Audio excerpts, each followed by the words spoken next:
अस्सलाम वालेकुम students.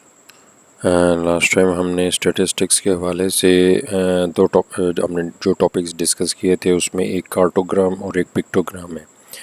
Cartogram मैंने आपको बताया था कि अगर हम अपने डायग्राम्स को with the help of science और सिंबल्स रिप्रेजेंट करते हैं तो इसको हम कार्टोग्राम कहते हैं, और अगर हम अपने डाटे को in form of pictures represent करते हैं तो इसको हम पिक्टोग्राम कहते हैं। ठीक है, ये हमने लास्ट टाइम डिस्कस किया था। इसका ये पिक्टोग्राम के हवाले से ये हमने ये डायग्राम जो है वो यानी ये ग्राफ जो है वो हमने बनाया था। उसके बाद हमने हिस्टोरीग्राम जो है वो डिस्कस किया था। मैंने अभी भी बताया था कि ये हिस्टोरीग्राम जो है ये आमतौर पर टाइम सीरीज़ जो डाटा होता है, टाइम सीरीज़ यानी जो वक़्त के साथ साथ साल के मुताबिक जो है वो वक़्त के साथ साथ जो है वो चेंज होता रहता है, जिसकी वैल्यू चेंज होती रहती है, उसको हम टाइम सीरीज़ डाटा कहते हैं। तो टाइम सीरीज़ डाटा जो है ना वो उसको ग्राफिकली तौर पर रिप्रेजेंट करने के लिए हम जो ग्राफ इस्तेमाल करते हैं उसको हम हिस्टोरीग्राम कहते हैं। इसमें हमने लाइंस को ड्रॉ किया था और मुख्तलिफ इस तरह से ये इसका प्लॉट किया था, जो ग्राफ है उनको आपस में जॉइन कर दिया था।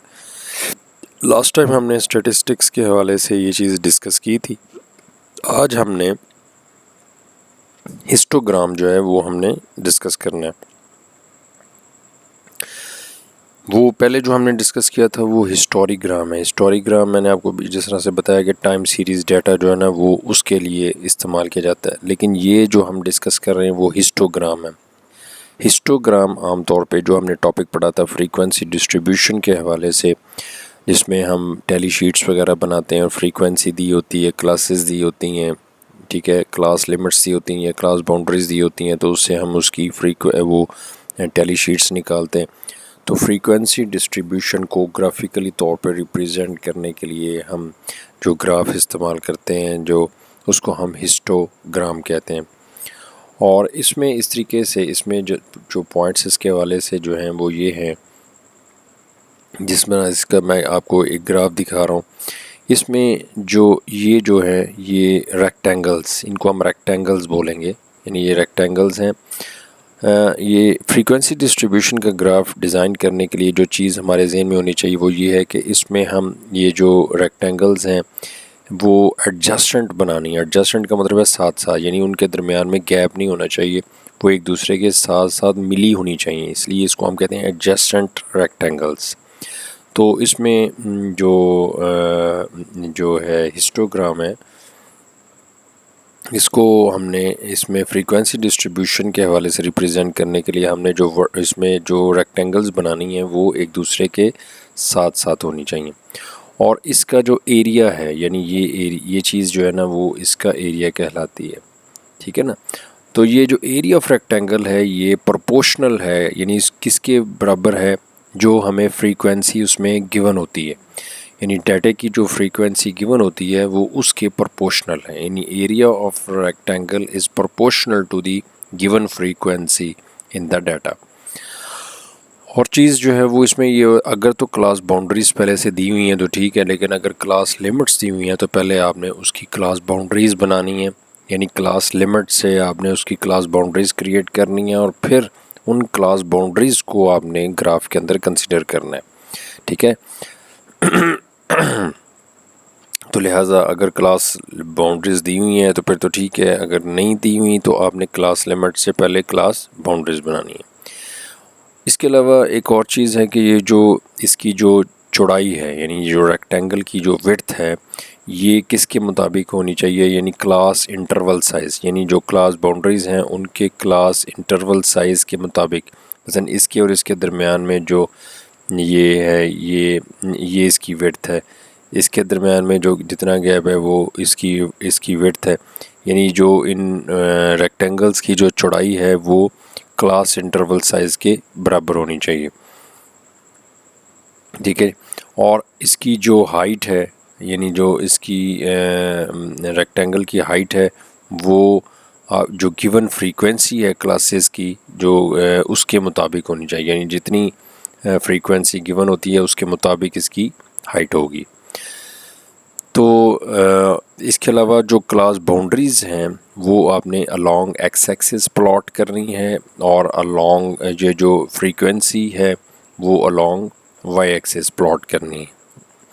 ये पॉइंट्स जो हैं वो आपने ज़हन में रखने हैं। यही इसमें इसने बताए हुए हैं कि जो फ्रीक्वेंसी डिस्ट्रीब्यूशन जो है वो ग्राफिकल रिप्रेजेंटेशन है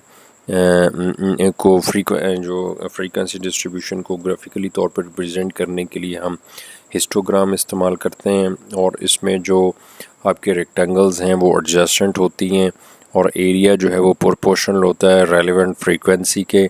और क्लास बाउंड्रीज़ जो हैं वो आपने यूज़ करनी है इंस्टेड ऑफ क्लास लिमिट्स। और रेक्टेंगल जो है वो उसका जो उसकी जो विड्थ है वो उसकी क्लास इंटरवल साइज़ के बराबर होनी चाहिए और उसकी जो हाइट है वो गिवन फ्रीक्वेंसी के बराबर होनी चाहिए। और क्लास बाउंड्रीज़ जो हैं वो आपने अलोंग एक्स एक्सिस प्लॉट करनी है और फ्रीक्वेंसी आपने वाई एक्सिस प्लॉट करनी है। अब इसकी एग्जांपल देखते हैं। ये इसमें आप देखें कि draw histogram from the following weekly ways of 100 workers, यानी वीकली जो हफ्तावार जो लेते हैं, एक तो डेली लेते हैं जिसको हम डेली वेजेस कहते हैं, लेकिन एक वीकली होते हैं जो हफ्ते के बाद जो है ना वो पेमेंट लेते हैं अपनी। तो हफ्तावार जो लोग हैं वो 100 वर्कर्स हैं, उनका हमने हिस्टोग्राम जो है ना वो हमने ड्रॉ करना है। ये इसमें आप देख रहे हैं कि ये क्लास लिमिट्स हमें दी हुई हैं और फ्रीक्वेंसी गिवन है। मैंने आपको बताया था कि number of workers, number of students, number of employees जो है ना, ये इसका मतलब ये है कि दिस इज़ द फ्रीक्वेंसी, ये फ्रीक्वेंसी होती है। तो इसमें अब हम क्लास लिमिट्स दी हुई हैं क्योंकि ये 240 से 259 है, तो 259 से अगली वैल्यू क्या है ये देखें 260 है, 260 से फिर 279 है, तो अगली वैल्यू यहाँ पे क्या है 280 है। यानी ये डायगनली अगर हम देखें तो अगर यहाँ पर 259 है तो यहाँ पर 260 होगा, 279 है तो 280 होगा। तो ये इन क्लासेस को हम क्लास लिमिट्स कहते हैं। तो क्लास लिमिट्स दी हुई हैं तो मैंने भी जिस तरह से बताया कि अगर क्लास बाउंड्रीज़ दी हुई हैं तो फिर तो ठीक है, आपने उसी को कंसिडर करना है। लेकिन अगर क्लास लिमिट्स दी हुई हैं तो आपने क्लास लिमिट से उसकी क्लास पहले बाउंड्रीज़ बनानी है। नेक्स्ट देखें, अब इसकी हमने सबसे पहले क्लास लिमिट से क्लास बाउंड्रीज़ बनानी है और वो मैंने आपको कई दफ़ा बताया हुआ है, न्यूमेरिकल्स हमने किए हुए हैं उसके हवाले से कि क्लास लिमिट से क्लास बाउंड्रीज़ में कैसे कन्वर्ट करते हैं।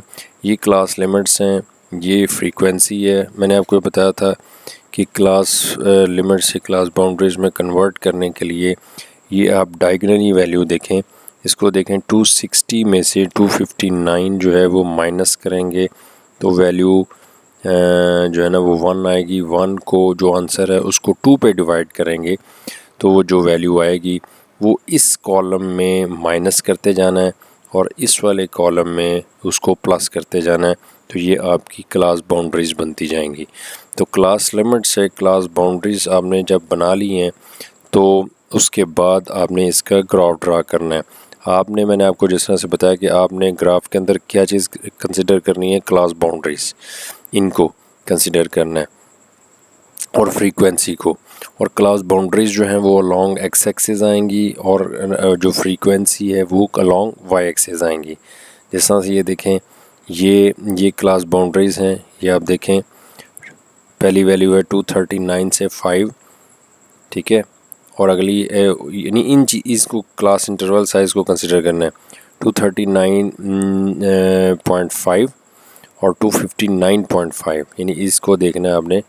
तो ये देखें 239.5 और 259.5, यानी ये इसके दरमियान में ये 1 की जो है ना वो उसका गैप है, तो इसके मुताबिक इसकी विड्थ बनेगी। और इसके बाद जो है ना वो ये 259.5 और 279.5, यानी ये जो है ना वो इसको आपने कंसिडर करना है 279.5। फिर अगली जो है वो 299.5, फिर 319.5, फिर 339.5 और फिर 350.5, इसको लास्ट वैल्यू को भी आपने कंसिडर करना है। तो 59.5 यहाँ तक आपने इसको अलोंग एक्स एक्सिस ड्रॉ कर लेना, ठीक है जी। अब आप देखें फ्रीक्वेंसी में मैक्सिमम फ्रीक्वेंसी कितनी है, 33। इसका मतलब ये है कि हम इसमें जो लॉन्ग वाई एक्सिस वैल्यू है वो कहाँ तक ले लेंगे, 35 तक, क्योंकि हमने 33 तक हमने इसको शो करना है। तो 5 के बना लें क्योंकि वो 35 है, तो 5, 10, 15, 20 ये हमने एक स्केल जो है ना वो हमने डिफ़ाइन कर लिए कि जो वैल्यूज़ जो है इस तरीके से हमने उसको ड्रा कर ली, क्योंकि हर पॉइंट पे हमने वैल्यू को हमने शो करना है। और चूँकि मैक्सिमम फ्रीक्वेंसी 35 है, अच्छा सॉरी 33 है, तो हमने 35 को ले लेते हैं। 40 भी ले सकते हैं, लेकिन 40 जो है वो ज़्यादा हो जाएगी। तो नियर जो है ना वो हमने क्लोज टू वैल्यू जो है ना वो मैक्सिमम वैल्यू हमने कंसिडर करनी है। अब आप देखें जो इसकी जो फ्रीक्वेंसी है हम इसके मुताबिक इसकी हाइट बनेगी। मसलन फर्स्ट यानी जो है वो 7, तो आप इसको देखें कि ये 5 है और ये 10 और 5 के दरम्यान में ये 7 है। तो फर्स्ट जो रेक्टेंगल है वो यहाँ पे इसका एरिया यानी इसकी हाइट जो है वो यहाँ पे आ जाएगी। उसके बाद जो अगला जो क्लास इंटरवल साइज़ के मुताबिक है वो अगली वैल्यू फ्रीक्वेंसी की क्या बन रही है, 20। तो ये देखें दूसरी जो है ना वो रेक्टेंगल जो है ये 20 के बराबर हमने इसको मिला लेना है। इसी तरह थर्ड वैल्यू क्या है, 33।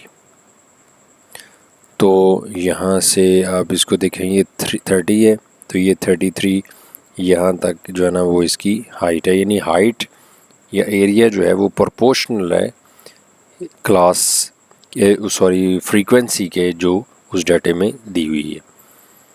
उसके बाद नेक्स्ट वैल्यू है 25। तो आपने ये जो है ये 25 पे ये नेक्स्ट उसकी वर्टी जो है वो रेक्टेंगल जो है वो आ जाएगा। उसके बाद नेक्स्ट है 11 और फिर 4। ये 11 है, 10 है, उससे ऊपर 11 थोड़ा सा, और ये 4 है 5 से कम। तो ये इस तरह से हमने फ्रीक्वेंसी के मुताबिक उसकी हाइट यानी उसका एरिया जो है वो हमने बना लिया, और इनको यानी एडजस्टमेंट बनाना है, गैप नहीं रखना। तो ये जो ग्राफिकल रिप्रेजेंटेशन है उसको हम जो है ना वो हिस्टोग्राम कहते हैं। और हिस्टोग्राम मैंने जिस तरह से आपको बताया कि फ्रीक्वेंसी डिस्ट्रीब्यूशन को ग्राफिकली तौर पर रिप्रेजेंट करने के लिए हम इसको इस्तेमाल करते हैं। ये पूरा एक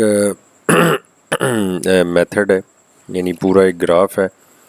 तो इससे रिलेटेड जो है ना वो आपने एग्जांपल्स जो हैं, क्वेश्चंस जो हैं वो आपने एक्सरसाइज में से देख लेने हैं कि जिन न्यूमेरिकल्स में हिस्टोग्राम बनाने के लिए आपको कहा गया है उसको आपने उसको डिज़ाइन कर उसको डाटे को लेके, अगर तो क्लास बाउंड्रीज़ दी हुई हैं तो वो ठीक है, अगर क्लास लिमिट्स दी हुई हैं तो पहले आपने उसको क्लास बाउंड्रीज़ बनानी है और फिर उसके मुताबिक आपने उसको करना है।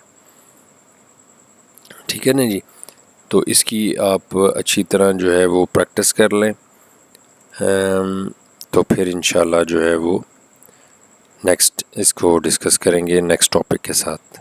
ओके जी।